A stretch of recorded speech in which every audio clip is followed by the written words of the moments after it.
तो जो हम टॉपिक शुरू करने वाले लगे हैं वो है आपका हीमोस्टेसिस। हीमोस्टेसिस, ठीक है। तो ये जनाब आपका टॉपिक है जिसका नाम है हीमोस्टेसिस। हीमोस्टेसिस होता क्या है, सबसे पहले आप लोगों को ये बात का पता होना चाहिए। हीमोस्टेसिस, देखिए, हीमो का मतलब होता है ब्लड, ठीक हो गया। स्टेसिस का मतलब होता है रोकना एक तरह का, ठीक हो गया। तो इसका आप इस तरह कह सकते हो, हीमो का मतलब ब्लड, स्टेसिस का मतलब एक तरह का रुक जाना। अब सिंपल सी बात है कि आपकी एक ना सामने, मैं आपके सामने एक ब्लड वेसल करता हूँ। फॉर एग्जांपल ये आपकी है ब्लड वेसल, ठीक हो गया। ये ब्लड वेसल जो बनी होती है, आप लोगों को पता है कि ये किसकी बनी हुई है, आपके एंडोथेलियल सेल की बनी होती है, ठीक हो गया। ये आपकी एंडोथेलियल सेल्स की बनी हुई है, ठीक है। अब आपकी ये एंडोथेलियल सेल्स की ब्लड वेसल बनी हुई है, और ये जनाब एंडोथेलियल सेल की बनी हुई है, और इसमें जो ब्लड चलता है वो कहाँ चलता है, आपके बिल्कुल सेंटर में चलता होता है। कहाँ चलता है, बिल्कुल सेंटर में चलता है। तो जब ये ब्लड सेंटर में चल रहा है, फॉर एग्जाम्पल जो ब्लड होगा वो बिल्कुल सेंटर में चलता है, ठीक होगा। इस तरह ब्लड सेंटर में चलता है, और सामने वाले जो ऑर्गन जो होगा या टिश्यू जो होगा उसको ये ब्लड मिलता होता है। फॉर एग्जांपल जस्ट इमेजिन कि यहाँ पर जनाब आप लोगों का क्या है, ब्रेन है एक तरह का, या आप समझ लें कि जनाब आपका किडनी है, ठीक है। तो ये ब्लड कहाँ जा रहा है, आपके किडनी को जा रहा है ऐसे, ठीक है। तो ये क्या बिल्कुल सेंटर में चलता है। और जब ये ब्लड सेंटर में चलता होता है तो इस फ्लो को कहते होते हैं आपका लेमिनर फ्लो। ये जब ये ब्लड जो होता है ये सेंटर में चलता है, इस फ्लो को कहते हैं आपका लेमिनर फ्लो, ठीक होगा जी। अब यहाँ पर एक दो बातें आप लोगों को पता होनी चाहिए, वो ये है कि आप लोगों का ये जो ब्लड जो होता है आप लोगों का इस वजह से सेंटर में चलता होता है। इसकी जो रीजन होती है, इसके पीछे रीजन ये होती है कि आपकी इस ब्लड वेसल से और ब्लड वेसल दूसरी से, यानी कि ये फॉर एग्जांपल दो ब्लड वेसल्स है ना, ठीक हो गया। आपकी इधर वाली ब्लड वेसल होगी और दूसरी वाली ब्लड लेयर्स जो होगी, ठीक है। इन दोनों लेयर से आप लोगों की जनाब फोर्स रिलीज होती है। क्या होती है, फोर्स रिलीज होती है, जो कि ब्लड को अपनी तरफ आने नहीं देती। और ये जो फोर्स होती है वो होती है इक्वल। क्या होती है, फोर्स क्या होती है, आप लोगों की इक्वल होती है। अब देखें फॉर एग्जांपल, अब जब आपकी दोनों लेयर से, फॉर एग्जांपल ये वाली जो लेयर है, इस लेयर से और इस लेयर से, ये दोनों लेयर से आपका क्या है जनाब, फोर्स रिलीज हो रही है। जब ये फोर्स रिलीज हो रही है तो इसकी वजह से जो ब्लड होगा वो क्या होगा, बिल्कुल सेंटर में चलेगा। क्या होगा, सेंटर में चलेगा, ठीक होगा। क्यों, क्योंकि इधर वाली जो फोर्स है वो ब्लड को अपनी तरफ नहीं आने दे रही, ठीक होगा। ये ब्लड को दूसरी तरफ पुश करती है, और इधर वाली जो फोर्स है वो ब्लड को दूसरी तरफ पुश करती है। तो दोनों तरफ से ब्लड को धक्का मिलता है। जब दोनों तरफ से धक्का मिलता है तो ब्लड जो होता है वो बिल्कुल सेंटर में चलता है। अब जस्ट आप इमेजिन करें कि फॉर एग्जांपल जब आप लोगों की ब्लड वेसल डैमेज होगी, जब आप लोगों की ब्लड वेसल डैमेज होगी, तो उस कंडीशन में क्या होता है कि फॉर एग्जांपल जस्ट इमेजिन करें कि आपकी ब्लड वेसल इस जगह पर डैमेज हुई, इस जगह पर आपकी ब्लड वेसल डैमेज होगी। जब यहां पर ब्लड वेसल डैमेज होगी तो ब्लड जो होगा, इंस्टेड के वो ब्लड आपका सीधा जाए, ब्लड जो होगा वो बिल्कुल सीधा नहीं जाएगा। उसमें से जो ब्लड होगा वो क्या करेगा कि इस तरफ मूव करना शुरू कर देगा। किधर मूव करना शुरू कर देगा, इस तरफ, इधर मूव करना शुरू कर देगा, ठीक होगा। अब जब इधर ब्लड मूव करेगा, ठीक हो गया। क्यों, क्योंकि ब्लड वेसल रप्चर है। क्यों, क्योंकि ब्लड वेसल रप्चर है। लेकिन आपका इस तरफ से ब्लड को बहुत ज्यादा निकलने से बचाने के लिए ना, बहुत ज्यादा ब्लड को यहां से निकलने से बचाने के लिए यहां पर जनाब आपके क्लॉट बन जाता होता है, एक तरह का क्या बनता है, क्लॉट बनता है। उस क्लॉट को कहते होते हैं थ्रम्बस। उसको हम क्या कहते हैं, आपका एक तरह का थ्रम्बस बन जाता है। वो थ्रम्बस क्यों बनता है, वो इस वजह से बनता है ताकि जो ब्लड है वो ज्यादा बाहर ना निकले। अब दोबारा समझ लें कि फॉर एग्जाम्पल ये आपकी एक ब्लड वेसल है, ये आपकी ब्लड वेसल है, ठीक हो गया। इस ब्लड वेसल का ये वाला जो हिस्सा है वो डैमेज हो गया, ये वाला हिस्सा जो वो डैमेज हो गया। जब ये वाला हिस्सा डैमेज हो जाएगा तो सिंपल सी बात है, जो ब्लड होगा वो क्या करेगा, वो इधर से सेंटर से इधर से ऐसे मूव करना शुरू कर देगा। लेकिन इसमें कुछ इस तरह का सीन होता है। वो क्या सीन होता है, बहुत प्यारा सा सीन होता है कि जनाब जब यहां से ब्लड लॉस होने लगता है तो हम रोकते हैं कि ज्यादा ब्लड इस जगह पर ना आए, ठीक हो गया। क्यों, क्योंकि हमने तो ब्लड देना है इसको, ये टिश्यूज आगे देना है, ठीक होगा। तो ब्लड अगर यहां पर ही आता रहेगा तो आपकी ब्लड वेसल के अंदर तो ब्लड कम रह गया, ओके। तो इसको इधर ब्लड को बाहर निकलने से बचाने के लिए यहाँ पर जनाब आपका एक क्लॉट बन जाता होता है, और इसको कहते हैं आपका थ्रम्बस कहते होते हैं। और ये जो क्लॉट बनता होता है ना, ये जो क्लॉट बनता होता है, ये आपका क्लॉट होता है बेसिकली प्लेटलेट्स का। किसका होता है, आपका प्लेटलेट्स का होता है। किसका होता है, आप लोगों का प्लेटलेट्स का होता है। इसको हम कहते हैं प्लेटलेट्स का क्लॉट बनता है, ठीक हो गया। अब देखें, ये जो प्लेट क्लॉट बनता है ना, पहला पहला जो क्लॉट बनता है ये होता है एक तरह का वीक। क्या होता है, आप लोगों का वीक होता है। वीक से मुराद ये है कि अगर फॉर एग्जांपल ब्लड का फ्लो स्पीड से इस तरह आया, इससे आया, तो ये इसको रिमूव कर देगा, और इसके बाद क्या होगा, ये रप्चर हो सकता है।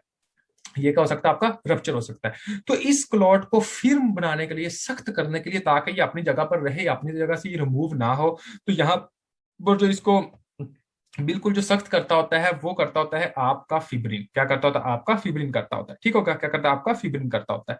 तो जब फिब्रिन आ जाएगा तो वो जनाब इस क्लॉट को बिल्कुल टाइट कर देगा। जब ये टाइट कर देगा तो इधर से जितना भी ब्लड चलता जाएगा तो ये इजीली जो होगा वो आगे रिमूव नहीं होगा। सबसे पहले जो मैंने ये कहा कि जनाब यहाँ पर जो प्लेटलेट्स इकट्ठे हो जाएंगे, क्या होगा, प्लेटलेट्स इकट्ठे हो, जो मैंने पहले कहा। ठीक होगा, यहां तक प्लेटलेट्स के इकट्ठे होने को हम कहते होते हैं प्राइमरी हीमोस्टेसिस, यानी कि जब सिर्फ और सिर्फ आपका प्लेटलेट्स इधर है, कि आपका प्लेटलेट्स इधर है, इसको हम कहते हैं जनाब आपका प्राइमरी हीमोस्टेसिस कहा जाता है जी, प्राइमरी हीमोस्टेसिस। अब दूसरी बात जो आप लोगों को पता होनी चाहिए, दूसरी जो मैंने वर्ड यूज किया, मैंने कहा कि फिब्रिन आता है और फिब्रिन इसको सख्त कर देता है। और फिब्रिन का पूरा जो मैकेनिज्म होता है उसको हम कहते होते हैं कास्केड मैकेनिज्म। क्या कहते होते हैं, आपका कास्केड मैकेनिज्म। और ये कास्केड मैकेनिज्म को हम, दूसरा जो मैकेनिज्म का नाम दिया जाता है उसको हम कहते हैं आपका सेकेंडरी हीमोस्टेसिस। क्या कहते हैं, आपका सेकेंडरी हीमोस्टेसिस।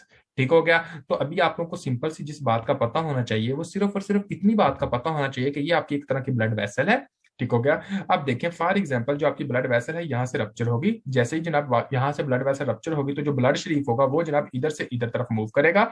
जब जनाब ब्लड इधर से इधर मूव करेगा तो इसके नतीजे में क्या होगा कि यहाँ पर एक छोटा सा क्लॉट बन जाएगा। क्या बन जाएगा, आपका क्लॉट बन जाएगा, जिसको हम कहते हैं थ्रम्बस।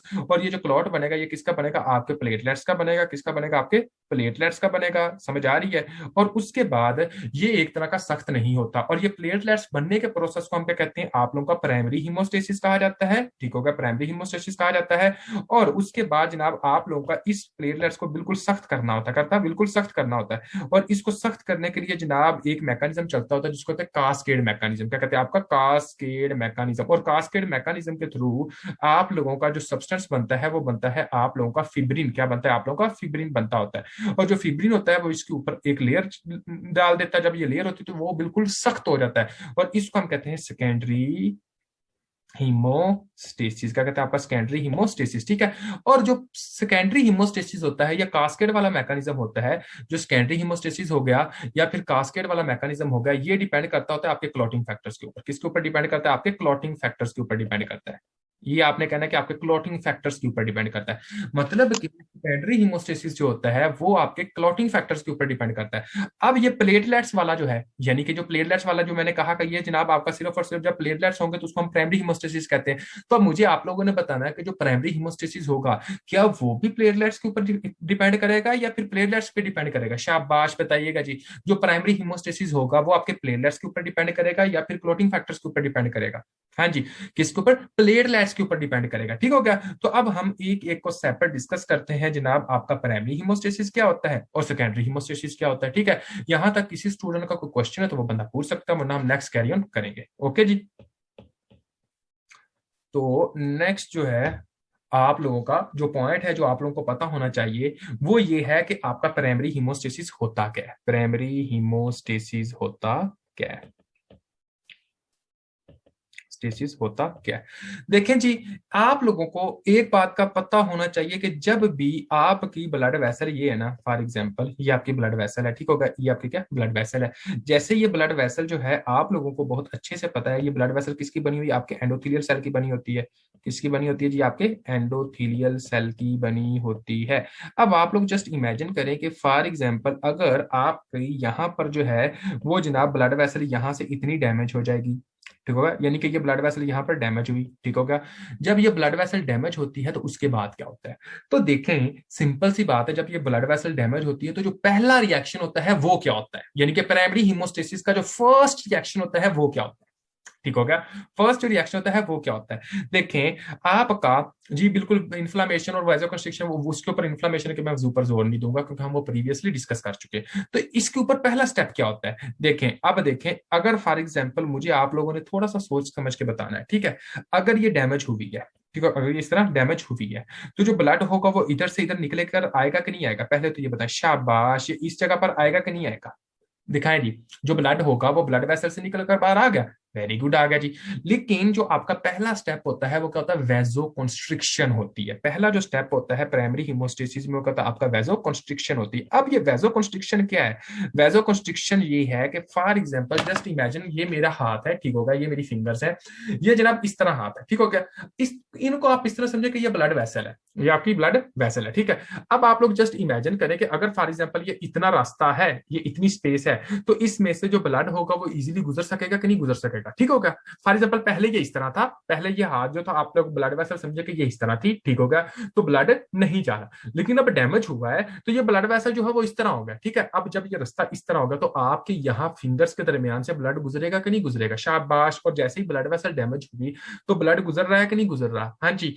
तो इसका जो पहला स्टेप होता है वो क्या होता है, वेजो कंस्ट्रिक्शन होती है। वेजो कंस्ट्रिक्शन का मतलब क्या है कि अब देखें यही ब्लड वेसल थी, इसको आप इस तरह देखें कि फॉर एग्जाम्पल ये इस तरह साथ लग जाएगी, बिल्कुल तंग होगा। जब वैसो कंस्ट्रिक्शन होगी, जब ये तंग होगा तो आपका ब्लड जो होगा वो बाहर जो जाएगा, अब वो कम जाएगा या ज्यादा जाएगा, जब ये ब्लड इस तरह बिल्कुल इस तरह ब्लड वेसल कंस्ट्रिक्ट हो जाएगी, कम जाएगा, ठीक है। तो ये हमारे लिए फायदेमंद है या नुकसानदेह, शाबाश, ये हमारे लिए फायदेमंद है या नुकसानदेह है। तो आप लोगों ने कहना है कि आप लोगों की वैसो कंस्ट्रिक्शन होगी, क्यों, क्योंकि वैसो कंस्ट्रिक्शन होगी तो आपका जो ब्लड वेसल होगी वो बिल्कुल एक दूसरे के साथ लगने लगेगी। जब ब्लड वेसल एक दूसरे के बिल्कुल साथ लगने लगेगी तो जो ब्लड होगा जो आपका यहाँ पर आ रहा था, जो यहाँ पर आ रहा था वो अब वो कम आएगा, वो क्या अब ज्यादा नहीं आएगा, बिल्कुल कम आएगा, ठीक होगा। और इस प्रोसेस को हम कहते हैं वैसो कंस्ट्रिक्शन प्रोसेस, एक तरह का वैसो कंस्ट्रिक्शन कहा जाता है, ठीक हो गया। अब देखते हैं कि वैसो कंस्ट्रिक्शन कौन करवाता होता है, ठीक है। सबसे पहले जो वैसो कंस्ट्रिक्शन जो करवाता होता है, एक होता है, मुझे आप बताएं, जब आपकी ब्लड वेसल डैमेज होती है तो वहां से आप लोगों का एंडोथीलियल डैमेज होती है कि नहीं डैमेज होती, आपकी ब्लड वेसल एंडोथीलियल सेल्स की बनी होती है, तो सिंपल सी बात है एंडोथीलियल डैमेज हुई। जब आपका एंडोथीलियल डैमेज होती है तो वहां से एक सब्सटेंस रिलीज होता है जिसका नाम होता है एंडोथीलिन, जिसका नाम क्या होता है, एंडोथीलिन। ये एंडोथीलिन एक ये, उसके बाद जब आपकी कोई ब्लड वेसल डैमेज होगी तो उसके नतीजे में पेन होगी कि नहीं होगी, शाबाश। जो पेन होगी कि नहीं होगी, तो सिंपल सी बात है पेन होती है भाई। तो जब वो पेन होगी तो वो कौन पेन करवा रहा है, नर्व करवाते हैं। कौन पेन करवाता है, आपका नर्व करवाते हैं। तो दूसरा क्या होता है, आपकी नर्व स्टिमुलेशन का, आपकी नर्व स्टिमुलेशन। और ये नर्व स्टिमुलेशन और दूसरा क्या होता है, आपकी एंडोथ्लिन जो सब्सटेंस होता है, ये दोनों मिलकर क्या करवाते हैं, आपकी वैसो कंस्ट्रिक्शन करवाते हैं। अगर आपसे पूछा जाए कि आपकी वैसो कंस्ट्रिक्शन कौन करवाता है तो आप लोगों ने बहुत ही प्यारा सा आंसर देना है कि जो वैसो कंस्ट्रिक्शन होती है वो बेसिकली एक तो एंडोथेलिन सब्सटेंस करवा रहा होता है। ये एंडोथेलिन जो सब्सटेंस होता है वो एंडोथेलियल से रिलीज होता है, नंबर वन। और दूसरा जो आप लोगों ने आंसर देना वो ये बताना है कि नर्व जो पेन होती है, जो नर्व स्टिमुलेशन होती है, वो वैसो कंस्ट्रिक्शन करवाती है, ठीक हो गया जी। कोई ऐसा बच्चा जिसको समझ नहीं आई यहां तक वो बंदा पूछ सकता है, ठीक है। अब देखें, आप लोगों को पता है कि आपका एंडोथेलियल डैमेज हो गया। अब देखें, पेन मेडिएटेड पीजीई2 करते हैं जी, बिल्कुल पीजीई2 करते हैं, लेकिन आप लोगों ने आंसर गलत लगाया था उमर जमील, वो मैं बता दूंगा क्यों। अच्छा जी, तो अब हम देखते हैं इसको थोड़ा सा और आगे जाते हैं, ठीक है। ब्रेक दा सर जी। अब देखें, फॉर एग्जाम्पल थोड़ा सा आप लोगों ने गौर करना है, ठीक है। इसमें आप लोगों ने जो बात गौर करनी है वो ये है कि अब देखें, फॉर एग्जाम्पल ये आपकी ब्लड वेसल ऐसे थी, ठीक है। अब ये ब्लड वेसल जो है ये जनाब इसके ये एंडोथेलियल सेल है, ये क्या आपके एंडोथेलियल सेल है। अब जैसे ये एंडोथेलियल सेल जो है ये जनाब आपका एंडोथेलियल सेल है। आप लोगों का जब ये एंडोथेलियल सेल डैमेज होगा तो ये जनाब आपकी ब्लड वेसल किसकी बनी होती है, शाबाश। ये आपकी ब्लड वेसल किसकी बनी होती है, मुझे बताइएगा जी, मुझे नहीं पता आपकी ब्लड वेसल किसकी बनी होती है। हाँ जी, आपकी जो ब्लड वेसल होती है वो किसकी बनी होती है, आपके कोलाजन की बनी होती है मेनली। आप लोगों ने पढ़ा था कि जो ब्लड वेसल होती है वो टाइप 3 कोलाजन की बनी होती है, ठीक है। एंडोथेलियल सेल्स होते हैं लेकिन कोलाजन हम देखेंगे तो टाइप 3 कोलाजन की होती है, ठीक है। ये आप लोगों को मैं पढ़ा चुका हूँ। अब देखिए फॉर एग्जाम्पल ये आपकी सेल डैमेज हुए, जब ये सेल डैमेज हो जाएंगे इस तरह, ठीक है, तो ये जो आपका कोलाजन जो होगा ये आपका एक्सपोज होगा कि नहीं होगा, पहले ये बताए। सब एंडोथेलियल कोलाजन जो होगा वो एक्सपोज होगा कि नहीं होगा, हाँ जी। जो सब एंडोथेलियल कोलाजन जो होगा वो एक्सपोज होगा कि नहीं होगा, सिंपल सी बात है। जब ये हिस्सा ही रिमूव हो गया, ये हिस्सा ही रिमूव होगा तो पीछे रह क्या क्या, सब एंडोथेलियल कोलाजन रह गया। यानी कि अगर मैं इस तरह दिखाऊं तो ये जनाब, अगर ये ब्लड, ये एंडोथेलियल सेल्स हैं और जनाब यहाँ पर क्या थी, ये जनाब आपका एंडोथेलियल सेल्स है, ठीक है। और ये वाला जो हिस्सा था ये आपका एक्सपोज हिस्सा है, ये आपका एक्सपोज हिस्सा, ठीक होगा। जब ये एक्सपोज होगा तो ये क्या है, आपकी ब्लड वेसल कोलाजन की बनी होती है। तो आपने कहा सब एंडोथेलियल कोलाजन जो होंगे वो एक्सपोज हो जाएंगे। वहां पर मैं जब आप लोगों को इन्फ्लेमेशन पढ़ा रहा था मैंने एक बात बताई थी कि आपका जो वेबल पैलेट बॉडीज होती हैं, मैंने क्या बताया था, वेबल पैलेट बॉडीज होती हैं, उससे दो सब्सटेंस रिलीज होते हैं। अब मुझे आप लोगों ने बताना कि वेबल पैलेट बॉडी से वो दो सब्सटेंस का नाम क्या था, वेबल पैलेट बॉडीज। फॉर एग्जाम्पल वेबल पैलेट बॉडीज, ठीक हो गया। तो वेबल पैलेट बॉडीज जो थी, उनसे जो दो सब्सटेंस रिलीज होते थे वो क्या था, एक था शाबाश पी सिलेक्टिन, और दूसरे का नाम क्या था आपका वोन विलिब्रेंट फैक्टर, एक का नाम था आपका वोन विलिब्रेंट फैक्टर। तो आज जो अभी हमने जो डिस्कस करना है वो आपका वोन विलिब्रेंट फैक्टर के रिलेटिव डिस्कस करना है, ठीक हो गया। अब मुझे आप लोगों ने बताना है, जब आप लोगों का एंडोथेलियल सेल डैमेज हुआ तो आपका वोन विलिब्रेंट फैक्टर जो जो छुपा हुआ था, अब वो जहर होगा कि नहीं होगा, शाबाश, आपका जो वोन विलिब्रेंट फैक्टर जो था, जो पहले छुपा हुआ था एक तरह का, अब वो जहर होगा कि नहीं होगा, जहर हो गया जी, ठीक है। अब देखें जनाब, यहां पर आप लोग जस्ट इमेजिन करें कि ये जगह जो है, अब ये वाली जो जगह है, यहां पर क्या था आपका वोन विलिब्रेंट फैक्टर था, ये आपका क्या वोन विलिब्रेंट फैक्टर जो है ये जनाब आपका एक्सपोज हो गया। अब जैसे ही वोन विलिब्रेंट फैक्टर एक्सपोज होता है तो आपका वोन विलिब्रेंट फैक्टर जो होता है ये जनाब एक बहुत ही प्यारा सा काम करता है। ये क्या काम करता है कि ये जनाब आपके कुछ सब्सटेंस जो होते हैं, सबसे पहले इंजरी वाली जगह पर आप लोगों को पता है कि ब्लड आता है, ये तो सबको पता है ना कि ब्लड आता है, समझ आ रही है। तो आप लोगों को पता है कि आपका प्लेटलेट्स आएंगे, तो जो प्लेटलेट्स होगा वो जनाब आपका, ये समझे कि फॉर एग्जांपल ये आपका पहला प्लेटलेट है, ये आपका पहला प्लेटलेट है, ठीक होगा। अब ये प्लेटलेट्स जो होगा वो जनाब आपका वोन विलिब्रेंट फैक्टर के साथ लग जाएगा, ठीक होगा, वोन विलिब्रेंट फैक्टर के साथ लग जाएगा, ठीक होगा। अब देखें आपका वोन विलिब्रेंट फैक्टर और जो आपका होता है, जो आपका प्लेटलेट होता है, ये दोनों जब लगेंगे तो इस प्रोसेस को हम क्या कहेंगे, एडहीजन कहेंगे। पहला स्टेप क्या हुआ था, वैसोकंस्ट्रिक्शन हुई थी, और दूसरे स्टेप में क्या हो रही है, एडहीजन हो रही है। लेकिन आपके वोन विलिब्रेंट फैक्टर को और आपके पहले प्लेटलेट्स को आपस में जोड़ने के लिए एक प्रोटीन चाहिए होती है, और उस प्रोटीन का नाम होता है GP1B। क्या नाम होता है उसका, GP1B।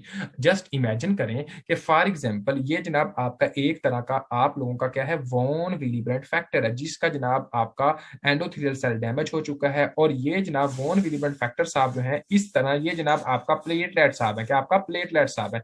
अब ये जनाब प्लेटलेट्स के बिल्कुल सामने आ गया, और इन दोनों को आपस में जो जोड़ती है वो कौन होती है, आपकी एक प्रोटीन जिसका नाम होता है GP1B। इसका नाम क्या आपका, GP1B, ये GP1B प्रोटीन होती है, ठीक होगा। और जब ये जुड़ा तो इस प्रोसेस को कहते हैं आपका एडहीजन कहते हैं, ठीक हो गया जी। अब देखें दूसरा स्टेप हमने क्या कहा, हमने एडहीजन का लिया, मतलब कि जो दूसरा स्टेप है वो क्या आ गया आप लोगों का, एडहीजन का आ गया।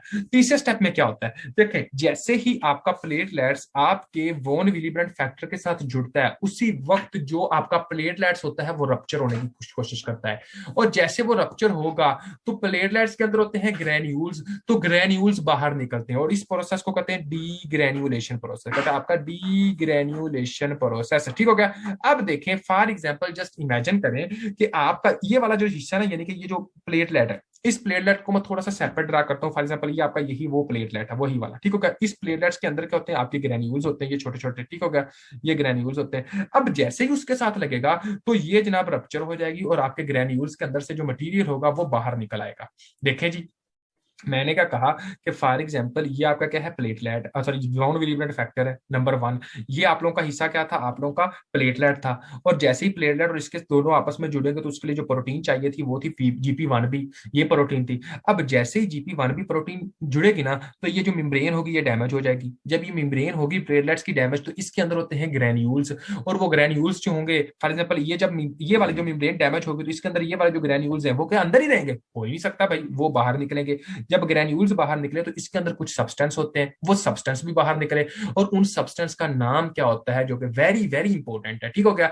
वो जो सब्सटेंस होते हैं, एक होता है जनाब आप लोगों का थ्रम्बोक्सिन A2, एक क्या होता है आप लोगों का थ्रम्बोक्सिन A2, और एक होता है आपका ADP, क्या होता है आपका ADP, और दूसरा क्या होता है आपका थ्रम्बोक्सिन A2, क्या होता है आपका थ्रम्बोक्सिन A2। गौर कीजिएगा जी, ये दो सब्सटेंस रिलीज हो गए, और ये दो सब्सटेंस क्या करते हैं, आपको पता है कि यार यहां पर अगर ये ब्लड चल रहा है, अगर फॉर एग्जांपल यहाँ पर इस तरह ब्लड चल रहा है, इस तरह ब्लड चल रहा है, ठीक होगा, तो ये प्लेटलेट्स भी इधर चल रहे हैं, ठीक होगा। ये जो एडीपी होता है और जो आपका थ्रम्बोक्सिन A2 होता है, ये जनाब आपके ब्लड के अंदर जो प्लेटलेट्स होते हैं उनको कहते हैं भाई इधर आ जाओ, यहाँ पर आ जाओ, इकट्ठे हो जाओ, समझ आ रही है।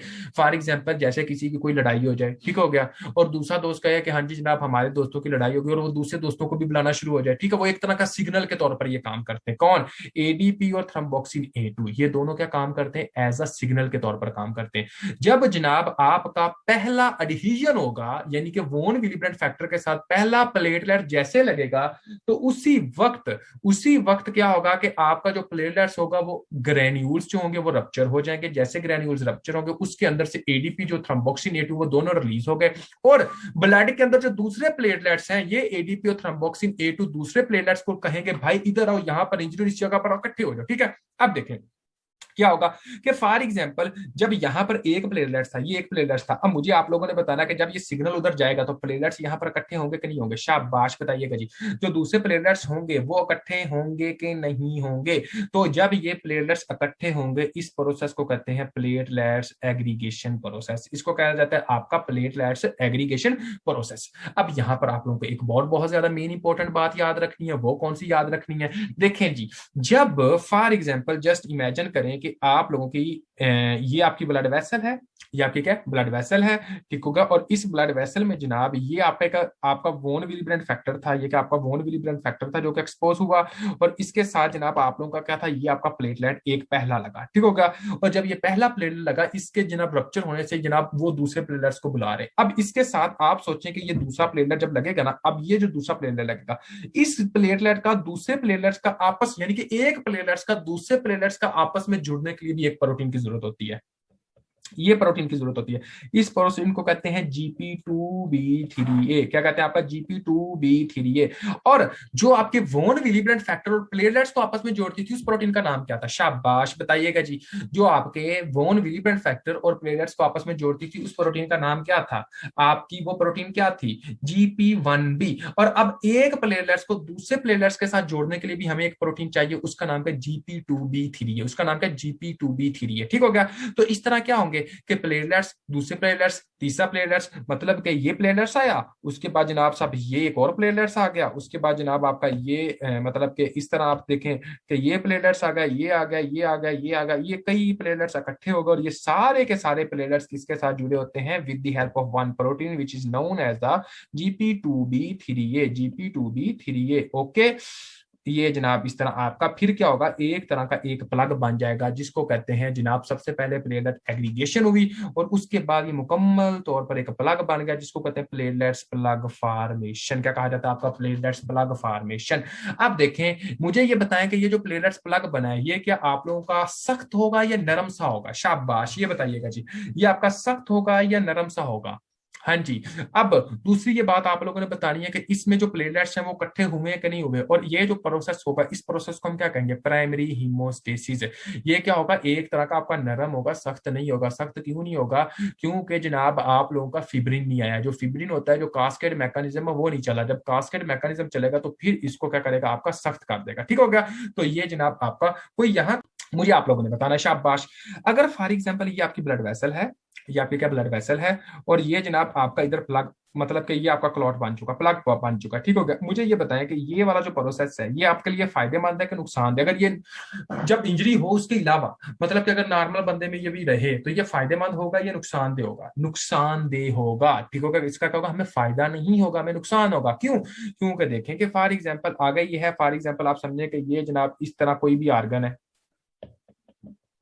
कोई भी आर्गन है, ठीक है। अब इस आर्गन को पहले ये सारे का सारा ब्लड जाता था, ठीक हो गया। तो अब ब्लड जो होगा वो कम जाएगा। जब ब्लड कम जाएगा तो क्या होगा? वो ब्लड न्यूट्रिशन कम मिल रही है और वो आर्गन डैमेज होना शुरू हो जाएगा, ठीक है। वो आर्गन डैमेज होना शुरू हो जाएगा। अब आप लोगों ने एक बहुत ज्यादा मेन बात जो है वो नोट करनी है।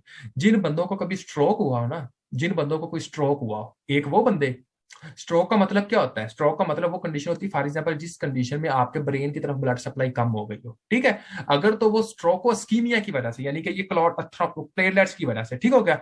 एक ये। दूसरी बात, अगर फॉर एग्जांपल किसी बंदे को हार्ट अटैक हुआ हो, अगर किसी बंदे को हार्ट अटैक हुआ हो, तो वो भी क्या होता है? हार्ट अटैक भी क्यों होता है? क्योंकि ये क्लॉट बन जाता होता है। हार्ट अटैक में भी क्या होता है? आपका क्लॉट बन जाता है। और क्लॉट में क्या होता है कि ये फॉर एग्जांपल अगर आगे दिल शरीफ है, तो दिल की तरफ तो ब्लड ही कम गया। जब दिल की तरफ ब्लड कम गया तो दिल के आर्गन साहब जो है उसको ब्लड कम मिला, तो इसकी वजह से क्या होगा?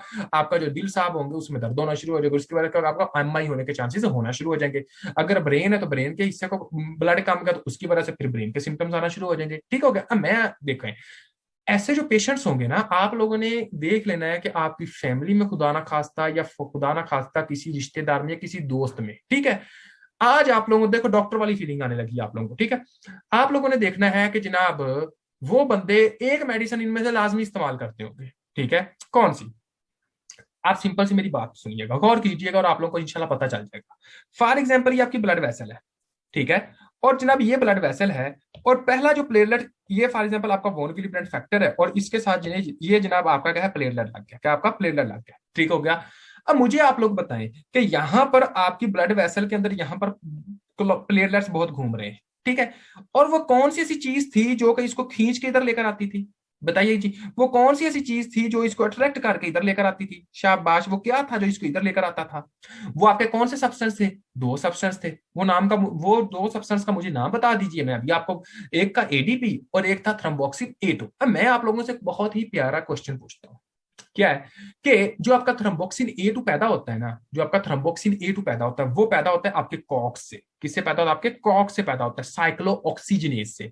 आप लोगों ने बहुत अच्छे से पढ़ा हुआ है, जब मैं आपको इन्फ्लेमेशन पढ़ा रहा था, कि साइक्लो ऑक्सीजनेज किससे पैदा होता है? आपकी जब फास्फोलिपिड की बाइलेयर मेम्ब्रेन डैमेज होती है, फिर जनाब आपका क्या होता है कि उसका जनाब फास्फोलाइपेज ए टू बनता है, फिर अरेकिडोनिक एसिड बनता है, फिर ब्लॉक्स और कॉक्स, उसके बाद क्या होता है आप लोगों का मतलब के कॉक्स, और कॉक्स से क्या बनता होता है आप लोगों का एक तरह का, अब क्या बता दे, आपका थ्रोम्बोक्सिन ए टू बन गया, ठीक हो गया।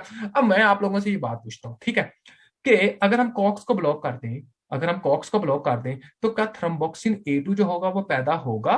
जो थ्रोम्बोक्सिन ए टू जो होगा वो पैदा होगा? शाबाश बताइएगा जी। पैदा ही नहीं हुआ जी। जब थ्रोम्बोक्सिन ए टू पैदा ही नहीं हुआ, तो ये जो प्लेटलेट्स इधर घूम रहे हैं, क्या वो प्लेटलेट्स इधर आएंगे? क्या वो प्लेटलेट्स इधर आएंगे? शाबाश, नहीं आएंगे। जब वो प्लेटलेट्स इधर आएंगे नहीं, तो क्या आप लोगों का प्लग बनेगा? क्या आप लोगों की एग्रीगेशन होगी? क्या ये रास्ता ब्लॉक होगा? ठीक है, नहीं। तो जो ब्लड होगा वो सीधा बहुत सुकून से जा रहा होगा, बंदा कहेगा मैं ठीक है डॉक्टर साहब, जब दवाई खाता हूं तो मैं ठीक रहता हूँ, ठीक हो गया। दूसरी बात, ये जो मेडिसिन आप इस्तेमाल करते होते हो, आपने देखा होगा खून पतला करने वाली गोली के अंदर ना एस्प्रीन की गोली, ठीक हो गया। एस्प्रीन की जो मेडिसिन है वो आपने देखनी है कि वो जनाब इस्तेमाल करते हैं कि नहीं करते, ठीक हो गया। वो डायबिटिक का पेशेंट भी इस्तेमाल करते हैं कभी कभी, ठीक होगा। वो स्ट्रोक वाले पेशेंट भी इस्तेमाल करते हैं, वो एमआई वाले बंदे भी इस्तेमाल करते हैं, ठीक है, हार्ट वाले पेशेंट भी इस्तेमाल करते हैं। एस्प्रीन नाम से दूसरा जो नाम आजकल पाकिस्तान में जिस नाम से बहुत ज्यादा दी जाती है, उसका नाम है अस्कार्ड। क्या नाम है उसका? अस्कार्ड है मेरे ख्याल में, अस्कार्ड नाम से जानी जाती है, क्योंकि हम जो याद करते हैं वो तो दूसरे नाम होते हैं ना, जिसको कहते हैं केमिकल नाम।